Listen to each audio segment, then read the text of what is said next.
Hello दोस्तों, कैसे आपका स्वस्थ चित्त रहे, स्वस्थ मन रहे, स्वस्थ तन रहे, यही ईश्वर से प्रार्थना है।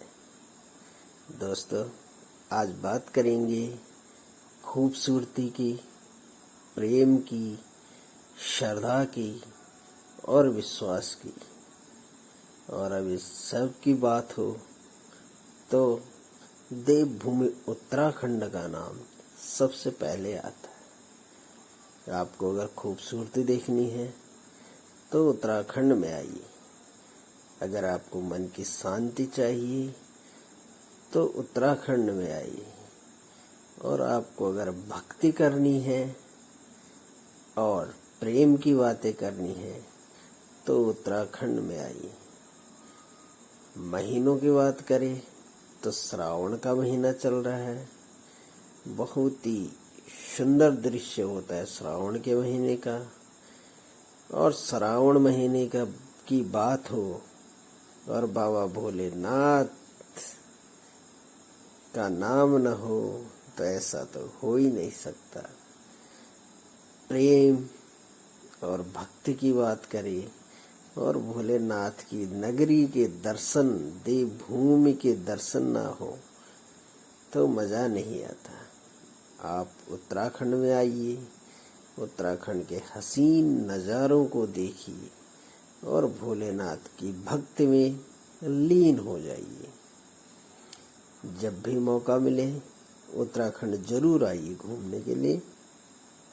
उत्तराखंड में 5 बद्री, 5 केदार और 5 प्रयाग है। विशाल बद्री, बद्रीनाथ, योग ध्यान बद्री, भविष्य बद्री, वृद्ध बद्री, आदि बद्री, ये 5 बद्री है। 5 प्रयाग में बोले तो विष्णु प्रयाग, नंद प्रयाग, कर्ण प्रयाग और रुद्र प्रयाग और देव प्रयाग, ये 5 प्रयाग है। और 5 केदार की बात करी तो केदारनाथ, मध्य महेश्वर, तुंगनाथ, रुद्रनाथ और कल्पेश्वर, ये 5 केदार हैं। आज तृतीय सोमवार है तो हम बात करेंगे तृतीय केदार की, तुंगनाथ भगवान की। और आपको दर्शन कराएंगे हम तुंगनाथ भगवान के। देखिए, केदारनाथ में भगवान ने पांडवों को पृष्ठभाग के रूप में दर्शन दिए थे। मध्य महेश्वर में नाभि भाग के, तुंगनाथ में भुजाओं के और हृदय के रूप में दर्शन दिए थे। और रुद्रनाथ में मुख के रूप में दर्शन दिए थे। और कल्पेश्वर में कल्प यानी जटाओं के रूप में दर्शन दिए थे भगवान ने पांडवों को। और आज हम आपको दर्शन कराने जा रहे हैं तुंगनाथ भगवान के। तुंगनाथ भगवान जो शिव के मंदिरों में से, ऊंचे मंदिरों में से दूसरे नंबर पे है।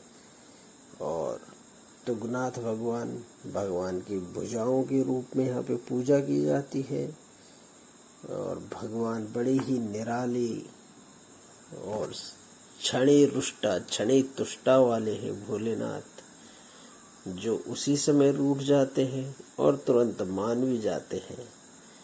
श्रावण का महीना भगवान को बहुत ही प्रिय है, क्योंकि श्रावण के महीने में शिव और पार्वती जी का विवाह हुआ था।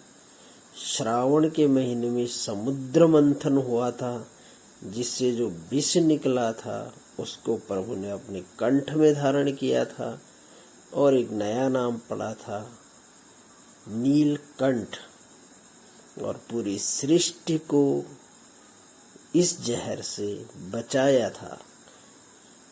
आगे इसी महीने में, श्रावण के महीने में ही प्रभु सबसे पहले अपने ससुराल गए थे, जहाँ गंगा जल से उनको स्नान कराया गया था। इसीलिए हम भी श्रावण के महीने में गंगा स्नान करवाते हैं प्रभु को। और जब समुद्र मंथन हुआ था तब भी प्रभु को गंगा जल पिलाया गया था। जब प्रभु ने विष पिया था, उसके बाद शरीर का ताप बढ़ने के कारण उनको शांत करने के लिए प्रभु को गंगा जल से स्नान कराया गया था। उनके कंठ में गंगा जल डाला गया था, जिस कारण आज भी हम प्रभु को गंगा स्नान कराते हैं। आज आप तृतीय सोमवार को तृतीय केदार के दर्शन करिए। देखिए कितना भव्य दृश्य, कितना रमणीक दृश्य, सुंदर दृश्य मेरे प्रभु भोलेनाथ का तृतीय केदार के रूप में भगवान तुंगनाथ का। स्वर्ग की अनुभूति, शांति अगर आपको चाहिए, मन शांत रखना है, एकाग्रता रखनी है, तो आप तुंगनाथ भगवान के दर्शन करने जरूर जाइए। और अगर आप असमर्थ है तो हमारे चैनल से जुड़े रहिए।